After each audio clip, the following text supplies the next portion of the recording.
media of Hawaii.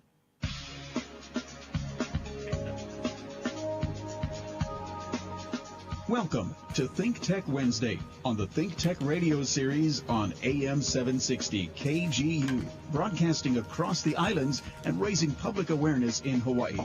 Now here's your host, Jay Fidell. Hello.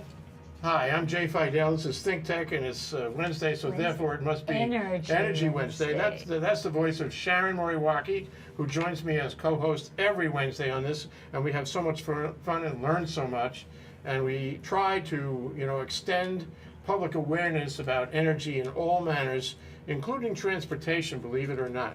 And with us is Larry Newman from Hawaii Energy, who tries to raise public awareness about the importance of efficiency, which actually relates to everything in energy, right, Larry? Everything. Thanks. Welcome to the show, you guys. And by hookup, we have this magic hookup through the system known as Skype. Right into our studio here in Pioneer Plaza, we have Celia Mahikoa, Executive on Transportation in Kauai, Lee Steinmetz, Transportation Planner in Kauai, Lyle Tabata, Deputy County Engineer in Kauai, and Ben Sullivan, Energy Coordinator in Hawaii. And you may get the idea that we're going to talk about Kauai. In fact, the title of this show is Multimodal Transportation in Kauai County. Ladies and gentlemen, welcome to ThinkTech. Say hi. Hello. Aloha. Aloha. Okay, great. I guess what we'll do is I just want to give you fair notice that we're going to be asking you what is multimodal transportation in Kauai County. We're going to be asking you why we care about multimodal transportation. We're going to be asking you exactly what is happening in Kauai, how are you going to implement the dreams and visions and plans of Kauai, and what you expect will happen going forward. For clean transportation. For clean transportation. Yes. Clean transportation. Sharon says that in her sleep. It's all about clean. Clean. Some people are really, really clean. Anyway, but before we get to the substance of that, I want to let Larry have his magic moment here. Do I hear bells? Tinkle, tinkle. Well, I'm Larry Newman. I'm with Hawaii Energy. We're the ratepayer-funded conservation and efficiency program for Hawaii, Maui, and Honolulu counties. And ironically, we don't cover Kauai, although all your guests are from Kauai. I'm disappointed. Maybe you have to talk to Ray Starling and expand your reach, Yeah, I know, Ben. We trade notes. We try to help each other out where we can, and lessons learned, and how we're doing business. But what I wanted to provide an update to listeners about our bounty program. I told you about the bounty program a few programs ago. Remind me, because the other people may not have actually heard that. I'm ready to do that. We have an incentive to try to help customers pull inefficient refrigerators or freezers off the grid. So it's that beer fridge in the garage that's empty most of the year, and if it's old, say 10, 15 years old, it's costing a couple $100 a year at least to operate. Who gets the beer? We'll figure that out Never tomorrow. Mind. Moving right along. But there's an idea. But we actually had to put the program on hold on the Big Island because the two dumps were closed for a short period of time. But there are two facilities reopened, one in Kona, one in Hilo, and now the program is again offering this rebate to the county of Hawaii. Okay, so here I am with an old beer refrigerator. And you don't want to give it to your friends because you're just giving them a big electric bill. They're better off buying a new one, the Energy Star. Right. So you have to call Hawaii Energy, tell them that you want to get rid of your old refrigerator, and we'll pick it up curbside, and we'll pay you $65. Wow. 65 in cash 65 right now, bucks. right away. No bureaucratic delay or anything like that. Well, you do have an application that you have to sign, and the hauler does that for us. But you'll be presented with an application to sign. They send that to us, and 4 to 6 weeks. We usually beat that time, but you'll get a check from Hawaii Energy for $65. That's great. You That's guys great. come up with something new. That actually isn't That's new. really great. But that's worth talking about. That's really great to take the refrigerator off your lot. Yeah, because I can tell you that's not so easy. That's not easy. Suppose I have one of those great big refrigerators, the ones that weigh 5,000 pounds. You're going to take that one too, because that's really important to me. We want operating refrigerators or freezers Oh, so if it's not We operating, you won't take it off we of our want lot? you to unplug it from the grid. Yeah. If you're using it as a cabinet, I've met guys that use them as smokers. Great smokers. Okay, I had, it's too bad we had this conversation late, but I had a Sub-Zero there that, you know, it took like 7 guys to move it. Yeah. I could have called you, I should have called you. If only We I'd pay known. by the unit, not by the pound. Though. Thank you. So That's $65. okay. All right, it's time for cross-examination. So Celia, Lee, Lyle, Ben, you have any cross-examination for Larry Newman? Always cross-examination for Larry, yes. Larry, Yes, sir. if I have a 1985 refrigerator manufactured by Sears Corporation, and it's plugged in at 110 volts for 3 hours and 47 minutes on Christmas, how much energy does it cost me to open the door twice? Too much. There you go. That's a good answer. There's a Too metric for much. Let the record reflect Larry is feverishly making calculations on the paper and on the Yes, the desk. camera will show. But you can get all the details on our website at hawaiienergy.com. For those of you on the neighbor islands, you can give us a call toll free at 877-231-8222. Okay, thank you, Larry. You're welcome. That's our negawatt moment. Did I get that right? You got it right. Okay, first time. getting And we're going to move ahead now. We're going to move into the Overtime. discussion in Forget it. chief, as I like to call it. We're going to talk about multimodal transportation, clean transportation. Clean transportation. Thank you, Sharon. In Kauai County, with Celia, Mahikoa, Lee Steinmetz, Lyle, Tabata, and Ben Sullivan, all of Kauai. So the first question I put to you guys is, what is multimodal clean energy transportation? We're looking at each other. Shouldn't be a surprise. I'll take a crack at it. My answer will be unsatisfactory, and I'll ask for help from my colleagues here. Okay. So this is Ben Sullivan. I'm the energy coordinator. I probably have the least experience with transportation, but my limited understanding of multimodal transportation is it's really transportation planning that is geared towards opening up the focus in terms of modes from what used to be very much auto-centric and single occupancy vehicle-centric to all the various ways that people get around, like walking, like bicycling, like skateboarding, whatever it might be, and then designing our environment so that we can accommodate all those different modes. I might add, So- by the way, that we have, we're broadcasting this to the world on Ustream Ustream and through ThinkTechHawaii.com. Spreaker Anybody or wants to watch the video of this program, which regrettably does not include actual video of you guys. Oh no! We have a little we wanted to advantage see here. you. Oh. But we have a background picture, okay, which is in fact multimodal transportation with a bike lane and pedestrians, all those things together. So it sort of confirms what you're saying, Ben. You want to add anything to that definition? I would like to. This is Lee Steinmetz calling or talking, and just to add another mode, because really when we're talking about different modes, so another mode is transit that we want to accommodate. And a really simple way to think about it is kind of the old school way of designing our transportation system, as Ben mentioned, was designed for cars. So instead of designing for cars, we still, of course, want to accommodate cars, but instead of designing solely for cars, we're really talking about designing our transportation system for people. So we think all the different ways, as Ben mentioned, that people get around, and that's what we design. Okay, any further gloss on the definition? Because after this, we're going to talk about why we're doing all of this about multimodal. People. Anybody That's else want to talk? I mean, I just a footnote thought comes to my mind. I just came back from New York City, right? And New York City, the big train station is Grand Central train station on 41st Street, I guess.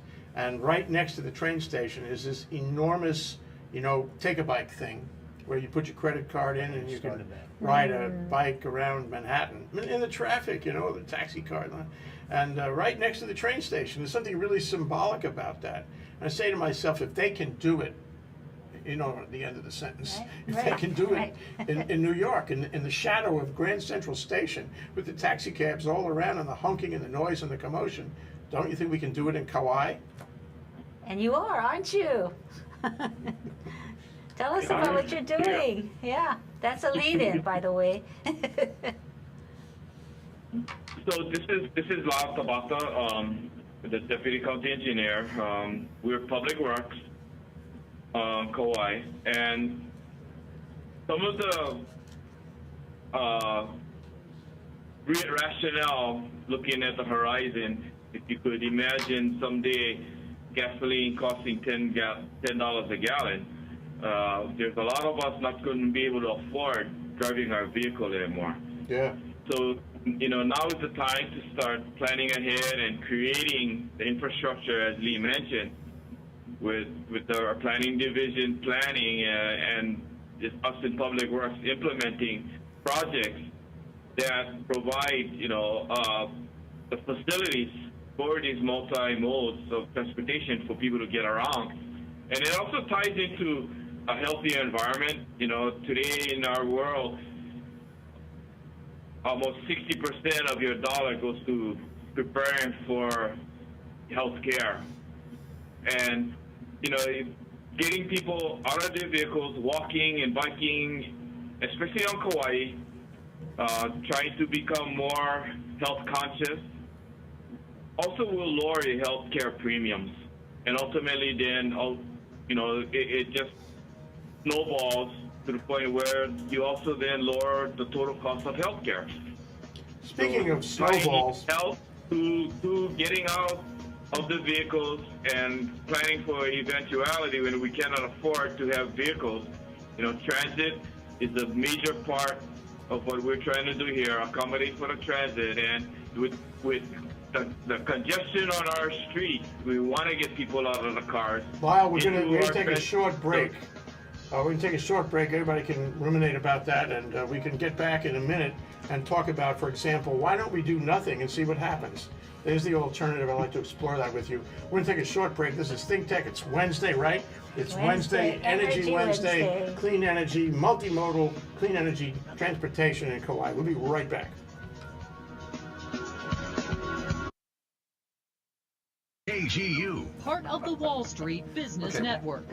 Traffic on the west side looks typical in both directions. If you're going west, the H1 slows at the Hickam curve. The Moana Lewis slows at Kaiser Hospital. It's going to be slow until you get past the Waimalu Pearl City exit. Inbound from the west, both freeways slow as you get to the Middle Street merge, and then it's going to be slow to the Poly exit downtown. The drive east to Hawaii Kai is fine, and no problems going over to the windward side.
Hawaii, the state of clean energy, is also brought to you by Hawaiian Electric Company, powering the growth and development of Hawaii since it was chartered by King Kalakaua in 1891. Today, Hawaiian Electric and its subsidiaries, Maui Electric and Hawaii Electric Light Company, serve more than 95% of our state, providing reliable electric service essential to our quality of life.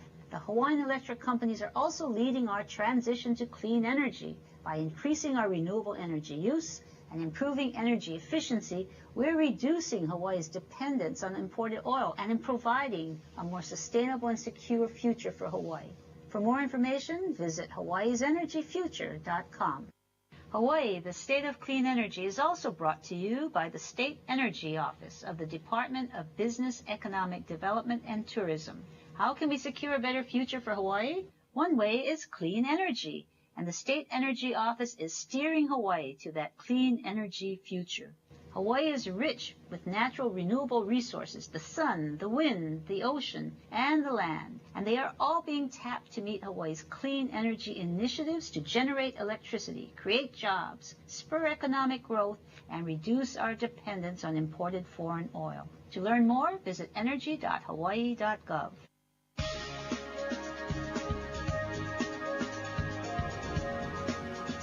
Now back to ThinkTech Wednesday on AM 760 KGU.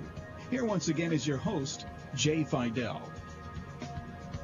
Thank you, Jack Waters. I'm Jay Fidell, and here with Sharon Moriwaki and also Larry Newman. And we are the, we are the Honolulu branch of this show. The branch in Kauai, which is much more important, is Celia, Mahikoa, Lee Steinmetz, Lyle, Tabata, and Ben Sullivan. And we're talking about multimodal clean energy transportation in Kauai County. And I wanted to pose a question to you guys. Granted that there are benefits, at least, benefits in lifestyle and all that, and health. Actually, we had a program last week about health. And that was the big point of the Affordable Care Act. We are now going to be more responsible for our own health. Accountability is at home. And your point, Lyle, about riding bike and staying healthy is even more appropriate starting in a few months when the provisions of the Affordable Care Act start clicking in for real. But anyway, I wanted to ask you, the thing is, we hear people saying that multimodal transportation is very important, and especially the part about pedestrian and bicycle and all that on the ground stuff. But why? I mean, how do you can say it to people 1,000 times, but it's hard to say they really get it. Let me flip the question upside down and ask you, what happens if we don't listen to Lyle? What happens? I'm not saying anybody should not listen to Lyle. I'm just asking what happens if we don't. Well, that's a good question, because we have a lot of naysayers out there, and we constantly hearing them. I feel the minority in this whole mindset change that we have to help move forward. And I'm a believer that if we build the infrastructure, the people will use it. Right now, it's not very safe. And we need to provide for the infrastructure to make it safer, and the people will start using the infrastructure, and the lifestyle will change, and the mindset will change. So I don't think we can afford not to try and do things. I think what happens if we don't take this approach, okay, first of all, we know we're going to have growth on the island. That's a given. And Celia can maybe talk a little bit more about the multimodal land transportation plan that we just adopted in our county to address growth. But if we don't have a multimodal approach, what we're looking at is significant investment in widening all of our roads to accommodate this growth. And that's first of all, a way more costly type of thing, and we already know we don't have the money, and we don't really have the desire to do that either. One of the things that people on Kauai talk about all the time is they love the rural character, the quality of the island, and if we do nothing, we're essentially looking at road widening as being our only way of accommodating growth. And then that also leads to more people using more cars and living further away from their places of work. So on top of that, we have more development, we have more sprawl, we have more pavement all over the island. So the do-nothing approach is something that we as a community, as an island, have really decided is not a direction that we want to go. Yeah, absolutely, and I certainly agree. And in the Grand Central Station things, build it and they will come. That's what the city did. Bloomberg is a terrific mayor. They built it, and guess what? You go down there and you find most of those bikes are taken. I mean, they're being ridden in the middle of Manhattan. They're being ridden. So if you build a structure like that, I think the fair expectation is people will like it, they will enjoy it, they will, do it. If you don't build it, they won't have any benefit at all. The other thing that comes to mind, though, you talked about widening the roads, but I don't know if this is in your plan. I want to go into your plan in a minute. But I used to ride bike. I know it's hard to believe, but I used to race bike actually. Wow. Back in the 70s. And Kauai had very small shoulders, as opposed to, say, the Big Island, which had much bigger shoulders. And so riding bike was slightly intimidating. And I wonder if you guys are focused on that, because Kauai is a really beautiful island, arguably the most beautiful island of all the islands. And you could have an awful lot of people riding, because the distances are manageable, right? It's not all that difficult to get from one town, one city to another. So if you had shoulders that allowed cyclists to ride with some sense of safety, as opposed to, say, Honolulu, where there's no safety at all, you would be attracting a lot of ridership, don't you think? Is it in the plan? Yeah, this is something that we're coordinating with the state highways to really look at our roads that go around the island, which are primarily under state jurisdiction, and really looking at the rideability of those roads and looking at the shoulders, looking at the bridge crossings. Bridge crossings are an issue. Maybe you have a really good shoulder, and then all of a sudden it just disappears at the bridge. So that is part of our plan to look at those kinds of connections. And then in addition, we have our beautiful coastal path, which parallels the highway on the east side of the island, and we're looking at expanding that so that we have a multi-use path for people who really aren't comfortable, riding on the highway. And I just also want to add that there's different types of trips. There are these trips between towns that you've mentioned, but also there are so many, when you look at the statistics, there's so many trips that are like a mile or less, that people are just going to the store, they're dropping their kids off at the school, that those kinds of trips especially can really be a shift from using your car to walking or riding a bike. And when we do community meetings and we talk to people, one of the number one things that we hear all the time is, I wish it was safe for me to walk to school, or I wish it was safe for me to walk to the store. And so that's another level that really doesn't involve the highway so much, but really our local streets, and how can we redo our streets? How can we retrofit our streets so that they're safer for these short distance trips? Well, it's not that easy. I mean, you have to approach it, from the ground up, from a psychological point of view, and a planning point of view, an economic point of view. It's not easy. So tell us about your plan for Kauai, to put clean energy on Kauai. You guys are good at planning, and actually, Sharon and I had a discussion with Ben and others back when you talked about the plan, and it sounded like A, it was a good plan, and B, it was a Kauai plan. You were doing it with your own special thing, Anyway, tell us about the plan in Kauai. Kauai is unique. Come on, you guys. Kauai is unique. It's like no other island or no other place, actually. Nobody's going to disagree with me about that. Kauai. Okay, this is Celia. Celia. I'm the executive on transportation here, and we basically lead. I lead the agency that operates the public transit system here, the bus system here, and we have the privilege of carrying out the contract for having the Hawaii Multimodal Land Transportation Plan produced, which was completed last September, and like Lee had mentioned, was accepted by our county council in the end of January.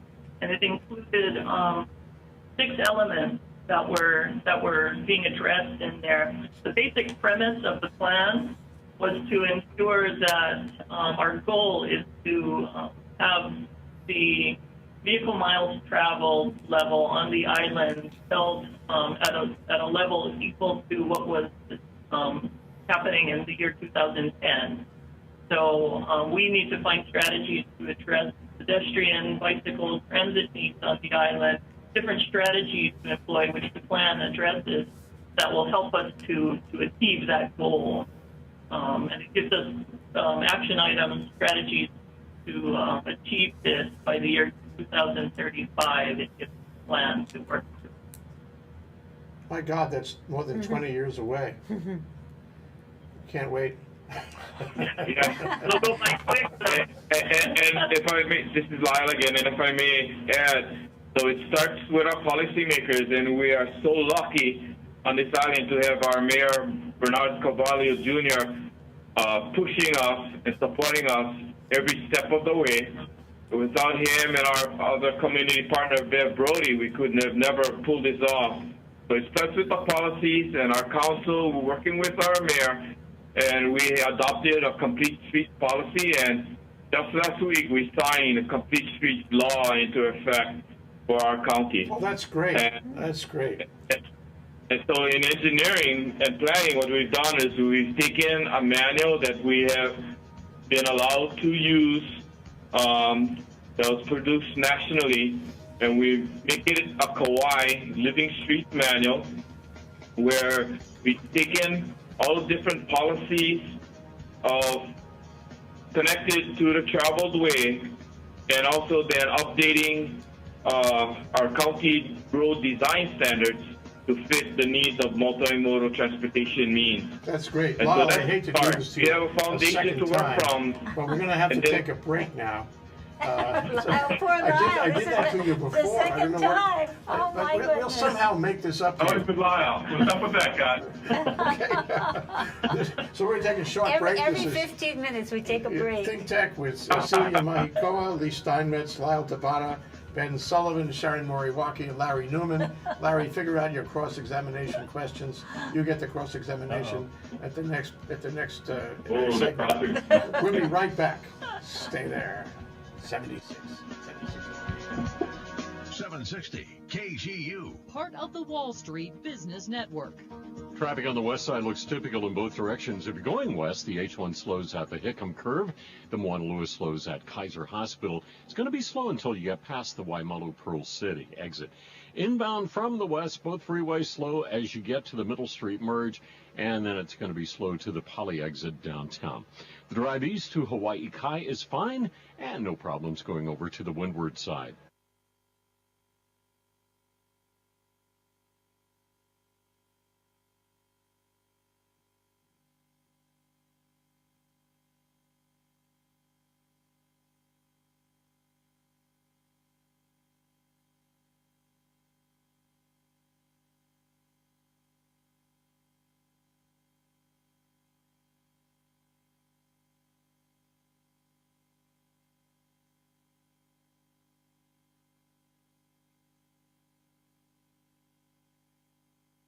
With the Kahiava Wind Farm on Maui and the Kahuku and Kawailoa Wind Farms on Oahu, First Wind is pleased to create clean, local sources of energy powered by Hawaii's trade winds. Understanding our unique environment and host culture, First Wind develops projects that support local communities and provide net benefits to native wildlife, embracing the concept of caring from Mauka to Makai. Hu Kamakani, may the wind blow towards a sustainable future for Hawaii's people. For more information, visit firstwind.com.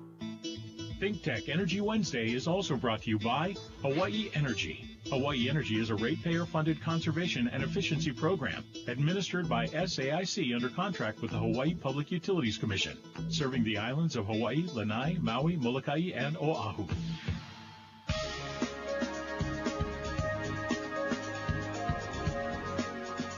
Now back to ThinkTech Wednesday on AM 760 KGU.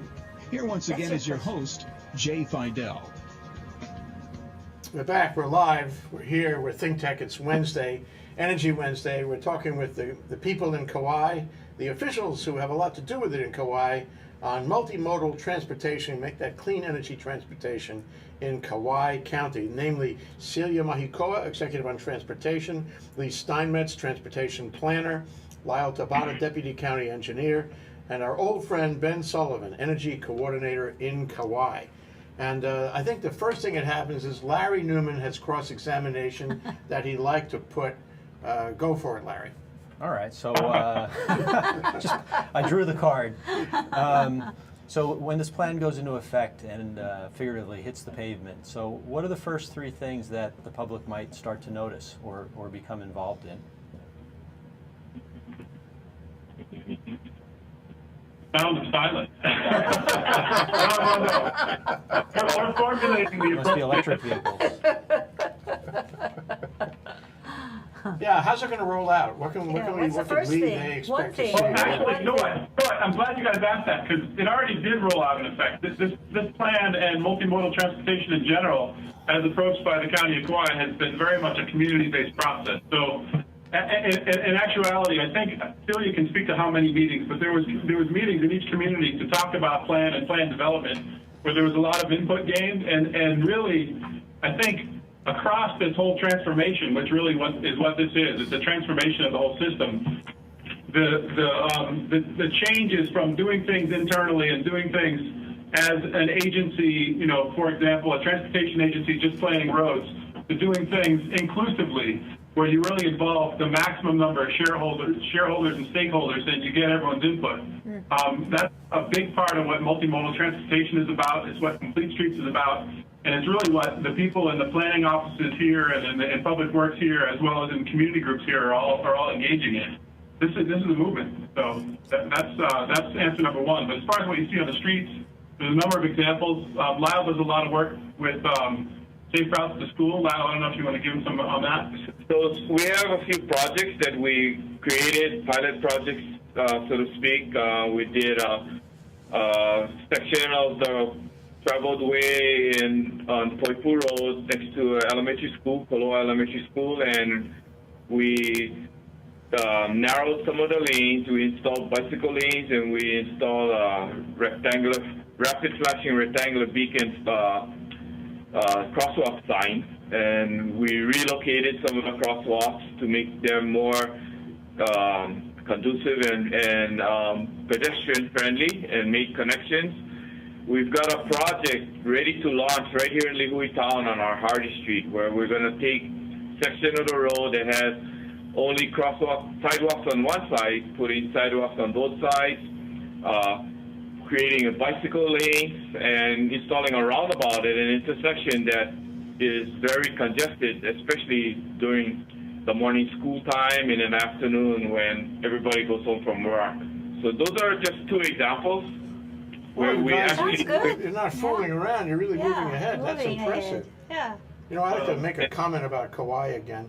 You know, it's like, you know, Kauai, the utility now, and KIUC and all the stuff they do, and, you know, Ben, you're well familiar with that. The fact is that it's a study in public input.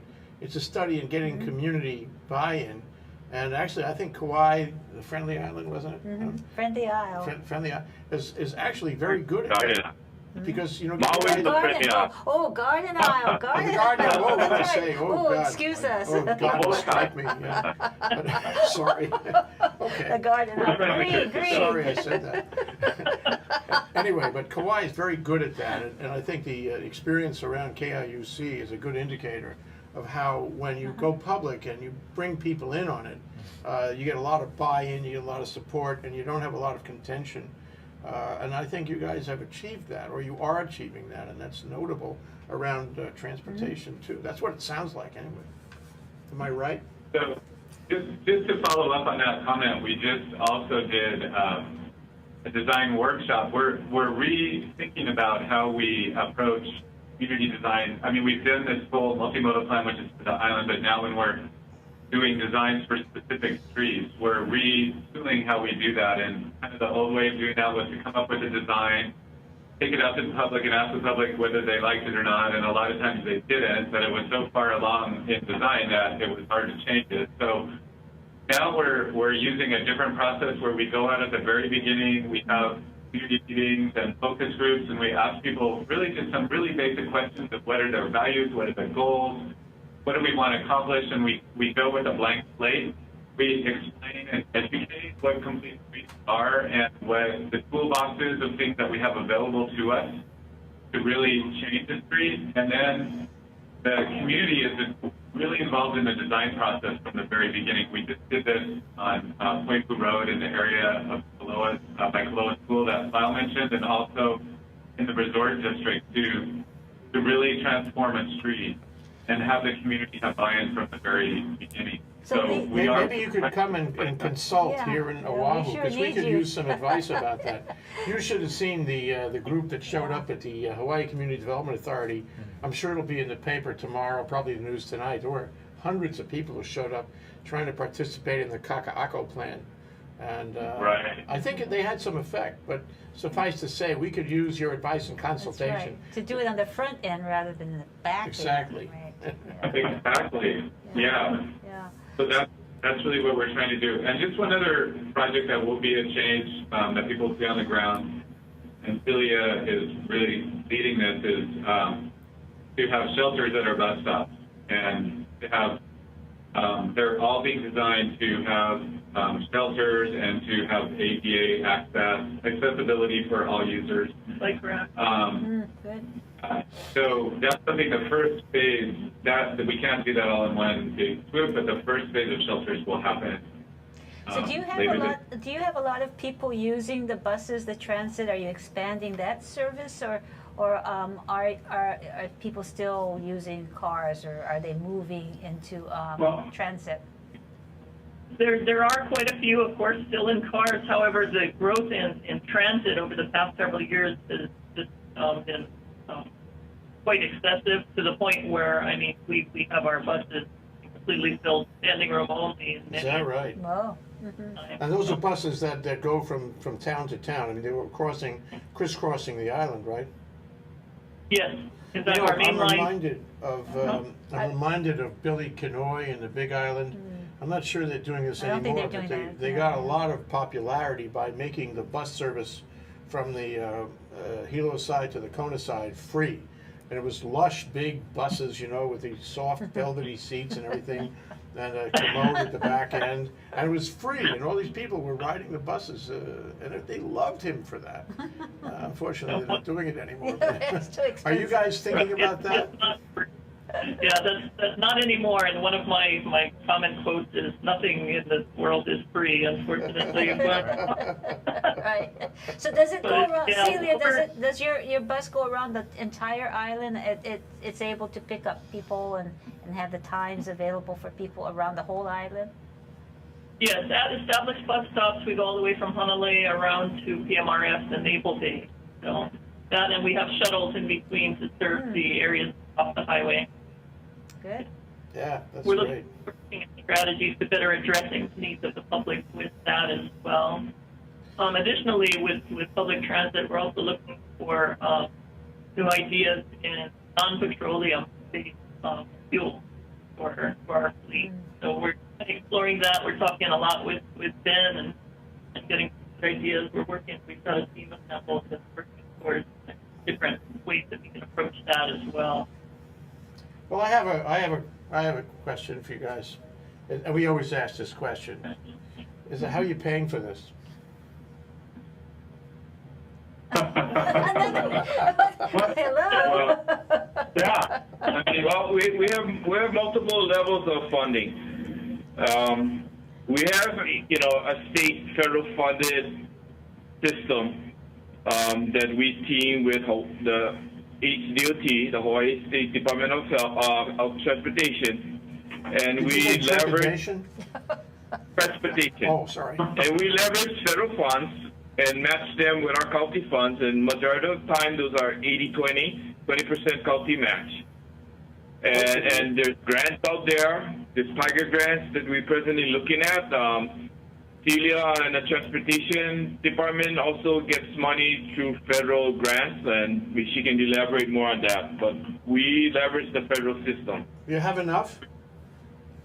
We also look at projects that we locally, like island-wide resurfacing, which is part of the county's capital improvement. So when we're resurfacing a street, we look at, hey, can we stripe a shoulder a little bit differently? Can we put in a bike lane? What can we do that we do at that time so there's no additional cost? So we try to leverage, projects that we have going on and see what we can do that way as well. Well, is there any area where you're kind of short, where you need the money and you don't have it? I think that's true of every municipality in the country, isn't it, Jay? Of course it is. Here's your chance. It's a trick question.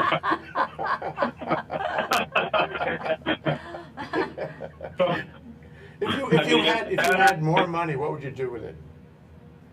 Oh gosh, I think you have to ask us individually, but you know.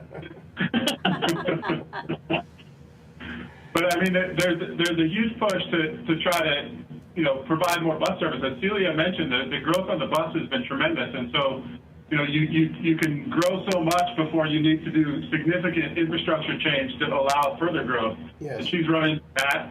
You know, there's been vigorous community discussions about how to fund additional, you know, how to come up with additional revenue for things like the bus and these other projects, and that's going to keep going on. That's always a challenge. I think even you know, when you look at the East Side Path. The East Side Bike Path is wildly popular. You know, on the weekends, there's tons of people on the path. But yet we still have people in the community that come out and say we should be spending that money on highways. But, you know, the reality is we can't afford to expand highways. As Lee mentioned earlier in the show, there just is not enough money on the planet to keep growing the highways the way we've grown them for the last half century.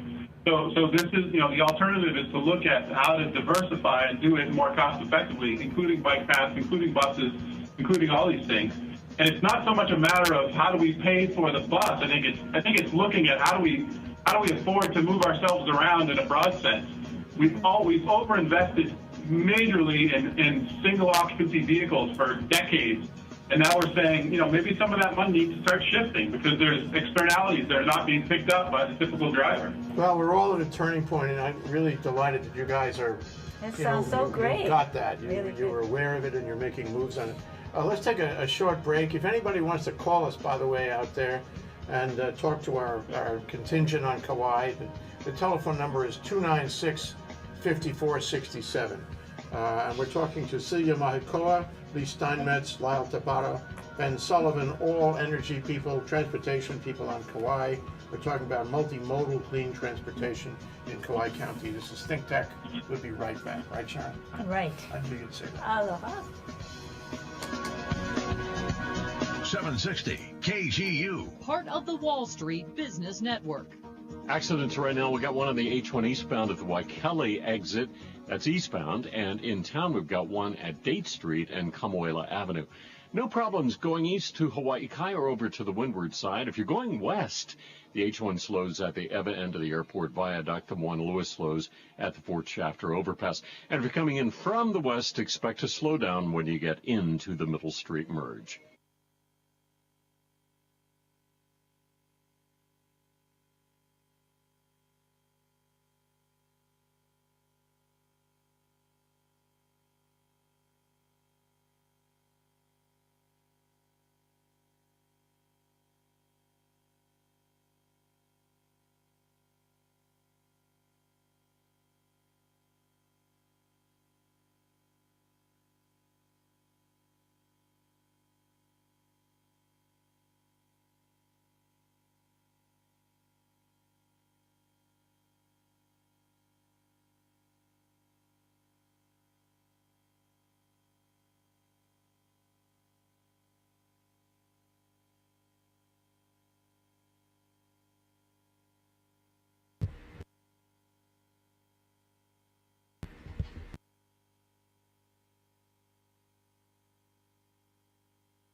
ThinkTech Radio is also brought to you by InmoB. Since its inception in 2007, InmoB has grown to become the world's largest independent mobile advertising network, serving over 100 billion mobile ads to date. It has built its product in parts of the world where the mobile phone is not just a screen, it's the only screen. After launching in the U.S. and Europe in 2010, InmoB has more than doubled its global network from 7 billion to 60 billion impressions monthly, and has offices on 4 continents, in Bangalore, Johannesburg, and London, in Nairobi, New York, and Paris, in San Francisco, Seoul, Singapore, and Tokyo. InmoB. ThinkTech Hawaii is a Hawaii nonprofit corporation organized in the year 2000. Its purpose is to raise public awareness about the importance of technology, energy, agriculture, and globalism to the diversification and expansion of our economy. We do this by television shows on community television and on OC16, by newspaper articles, and by our ThinkTech radio series on KGU 760 AM. We also do it by panel programs and events, including our monthly luncheon programs with the Hawaii Venture Capital Association. ThinkTech, working to raise public awareness in Hawaii. Check us out at thinktechhawaii.com.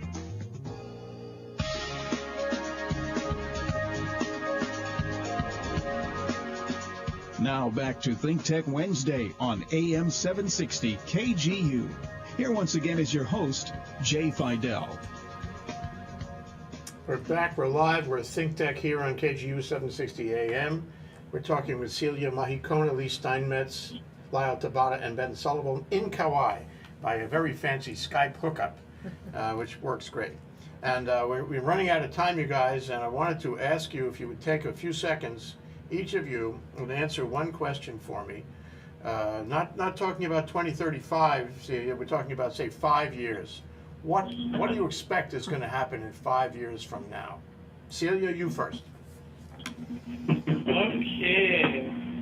5 years from now, it will be 2018, and by then we'll have probably about 2/3 of our bus stops covered and fully accessible with their bike racks installed, with good pedestrian and bike access to them.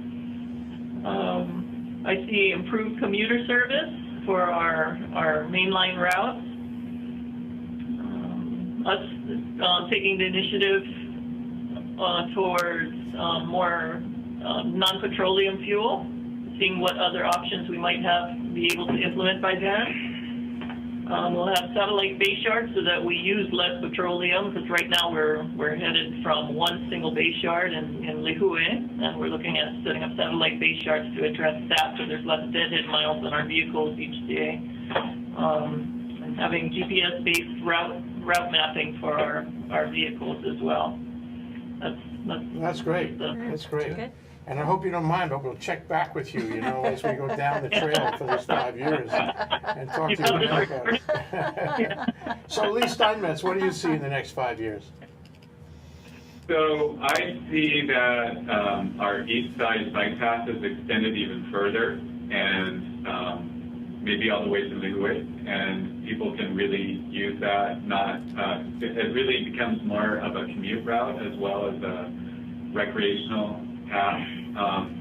I see we have safe routes to school projects that are completed at several schools, with maybe 2 to 3 elementary schools that are really fully up and running, with kids back feeling comfortable about walking or biking to school instead of feeling like they have to be driven. And that those programs are really robust, and other schools see the value of that and really want to jump on the bandwagon and participate. And I see that we have some really thriving commercial districts where there's people walking, there's people spending time at night, there's people really enjoying themselves, and that this kind of movement towards more complete streets also leads to economic development for some of our small towns. Well, I can tell you that during the break, Sharon and me and Larry Newman, we agreed we were all moving to Kauai. So maybe there'll be some economic process there. It's my 2035 plan. What about you, Lyle? What do you see in the next 5 years? So I guess in line with Lee's vision, I will probably have 5 projects either completed or wholly in construction, leading to completion, spread throughout the island of Kauai. We have several in planning and design right now, and have them as showpieces in the community for people to see and get used to seeing. And I will have that snowball growing as I keep rolling it down the road, and get more people, involved, and it'll be a legacy I get to leave. In 5 years, we're probably going to be looking at a new mayor. If I'm going to be around anymore. But, at least the foundation will be set for the future. That's Okay, great. well, you know, Celia, Lee, Lyle, I hope you come on July 12th, because we're having Energy Day, our annual Clean Energy Day program. Sharon is organizing that.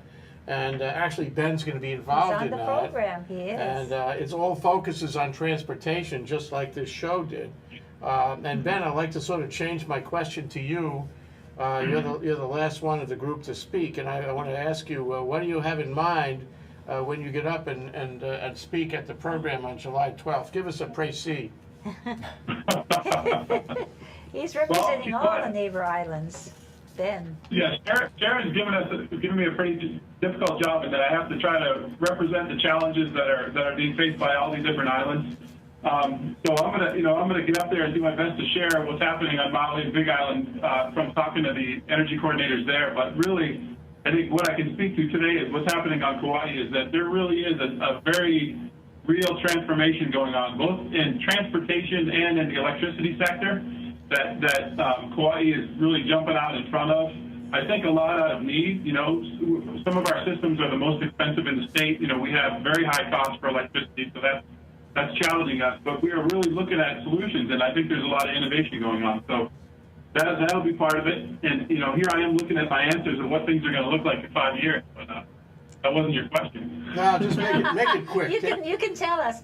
We only have 2 or 3 minutes left, and I want to give Sharon and Larry an opportunity to close. So make it quick, Ben, okay? I yield the floor. Okay. Yeah, give Ben our time. Ben, tell us. You know, I think the biggest thing is the perception for me. You know, we can talk about the projects that are going to be on the ground, but I think in 5 years, it'll be obvious to a majority of people in Hawaii that we can't keep going on the way we've been going in transportation, that the idea of every person in a family owning a car will be something that we all recognize as dead, and we'll start returning to one-car families. We'll start recognizing that there are many other modes of transportation. A project that I'd love to see executed here on Kauai in 5 years is I'd love to see our Kauai bus, Celia's bus, powered by methane from the Kekaha landfill. So there you have it. Mm-hmm. Thank you, Ben. Good. Thank you, Lyle. Thank you, Lee. Thank you, Celia. It's been a great discussion. Sharon wants to take a minute and talk about Annual Clean Energy Day. Go for it, Sharon. How can people sign up for this? Please come to our website at hawaiienergypolicy.hawaii.edu.